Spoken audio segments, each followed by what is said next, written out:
Cuéntanos un poco del objetivo de este libro de Artigas y el Congreso de Ábalos.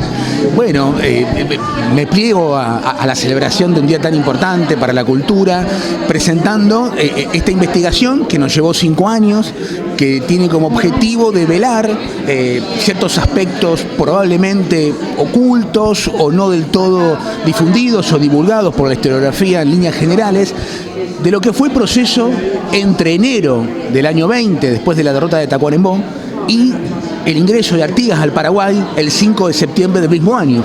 Estamos hablando de unos 8 meses en los cuales hubo acción militar, que se suele contar con lujos de detalle, pero también hubo lo que yo entiendo que es un legado doctrinario, una última convocatoria a un Congreso de Pueblos Libres, el tercer Congreso, el Congreso de Ábalos, que dejó un acta como testimonio de la unión entre la provincia de Corrientes, la Comandancia General de Misiones y la propia provincia oriental, cuya representatividad tenía Artigas.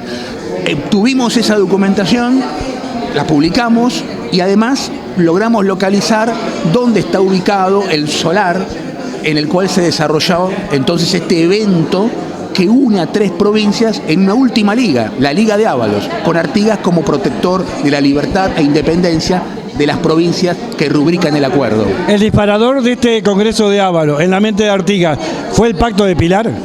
Uno de los elementos es ese Tratado del Pilar, que por supuesto Artigas repudia, y él opone a ese tratado otro tratado. Fíjate qué interesante lo que tú mencionas, porque el Pilar se firma en el mes de febrero. Exacto. El día 23.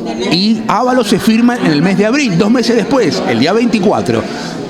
Hay, por supuesto, una respuesta de Artigas. Y además la situación, por supuesto, en la provincia oriental, la ocupación portuguesa, que es una ocupación que merece entonces que se le ponga punto final con una declaratoria de guerra conjunta al Portugal, que es lo que no sucede en el Pilar. Allí Artigas en Ábalos entonces vuelve a acumular una fuerza, vuelve a repolitizarse en la única región que podía darle apoyo, que es la región correntino-misionera, y suma 17 firmas ese documento. Entonces planteo, no es Artigas contra Ramírez lo que ofrece los hechos concretos, ni Ramírez contra Artigas.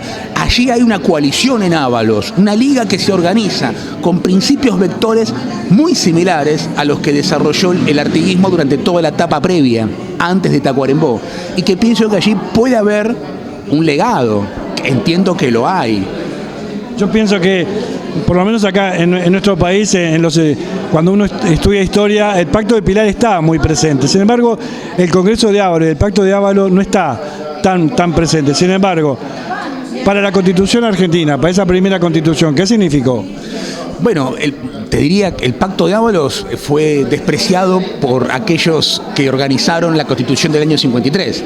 Hoy por hoy hay una biblioteca pequeña con una serie de autores, entre los cuales me voy a citar a partir de este trabajo, que entendemos que ese pacto reúne las características de un pacto constituyente, ¿no? O sea, que perfectamente podría integrar la nómina de pactos que establece nuestro preámbulo constitucional como fundadores de la futura República Argentina, ¿no? Pero también es un pacto importante para el Uruguay, porque es el último pacto que firma Artigas con provincias en igualdad con la provincia oriental. Todo el sistema pactista que nace en el año 13, a partir de la fundación de la provincia, no termina en Tacuarembó, sino que sigue hasta abril, que es Ábalos. Había que encontrar los documentos, los encontramos. Pensamos además que teníamos que demostrar que el paraje existió, a tal punto existió y existe que hay un error en su nomenclatura. Hasta el día de hoy los mapas de Corrientes aparecen con acento en la A y con B corta, cuando Artigas lo escribe sin acento y con B larga. Dimos con la documentación original. Ese paraje formaba parte del partido de Ábalos, ¿no? Y así estaba documentado, había una comandancia en ese partido, y por supuesto, al poder encontrar esa documentación, también entendimos por qué Artigas lo escribe de una forma que después dejó de escribirse, lo que generó una controversia entre los historiadores que abordaron el tema, que son muy pocos, pero que de todas formas quisieron, nombrar un lugar posible, y nunca nombraban el lugar de las afueras de Curuzú-Cuatiá, sino que más bien lo ubicaban entre Monte Caseros y Paso de los Libres. Sí tenemos que reconocer también que cuando el ejército uruguayo hizo una serie de instalaciones de monumentos en homenaje a Artigas, en el ingreso a Curuzú-Cuatiá hay un busto a Artigas con una placa que colocó el ejército uruguayo donde dice en honor al pacto de Ábalos, Ábalos con acento y con B corta, y no dice más nada de la ubicación. Es decir, hubo antes de mi trabajo pistas que dejaron otros que no profundizaron, que dijeron por acá puede ser, pero ¿dónde será? No se sabe. Yo lo encontré el paraje porque me valí también de la conformación de un grupo de estudiosos donde había curuzúcuateños, montecaseros, correntinos, incluso un colega uruguayo que también participó de todo este evento del reconocimiento de documentación del solar histórico. Y bueno, y yo me encargué de la escritura de un trabajo que me consumió unas 600 páginas, porque hay mucha documentación, hay un apéndice de mapeo de toda la última etapa de Artigas, porque al verificar dónde fue el lugar, eso también cambia los movimientos que él hace. Claro. Él no fue de donde se decía hasta donde se decía, sino que fue desde otro lugar, y parece inverosímil algunas de las cuestiones que estaban escritas en torno a los movimientos que podía él desplazar a su tropa. ¿Y cuántos integrantes tenía esa tropa? Porque después de Tacuarembó hay 500 milicianos.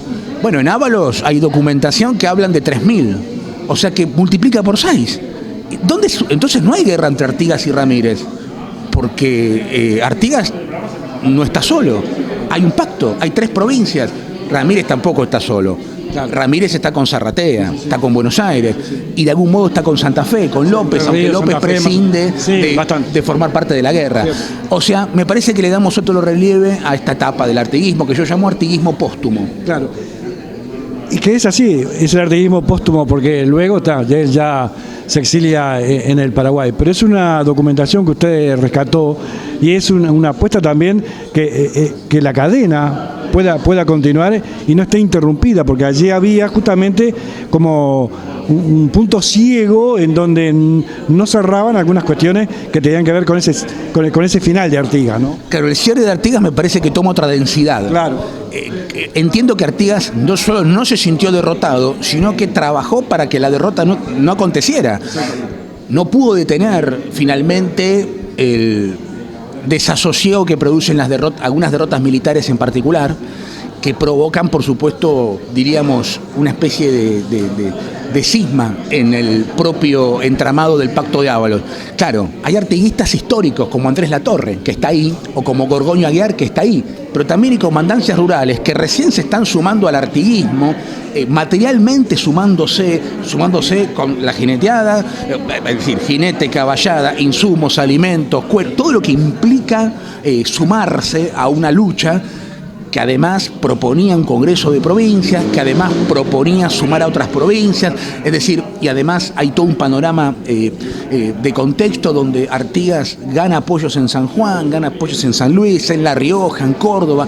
O sea, Artigas no estaba derrotado, es derrotado, sí, pero por motivos que el libro trabaja, porque encontramos correspondencias, oficios, cartas, que probablemente haya más, y vamos a seguir trabajando, probablemente haya más, que muestran, bueno, el desaliento de muchos de esos comandantes que se suman a Artigas cuando Artigas pierde, sobre todo la batalla de las Tunas, que es punto de quiebre. Después muchos de los que firmaron ese acuerdo, bueno, le escriben a Ramírez, un poco desdiciéndose de lo firmado y un poco advirtiéndole: nosotros no estamos contra usted ni contra lo que usted representa, estamos con Artigas, pero tampoco es que estamos definitivamente con Artigas.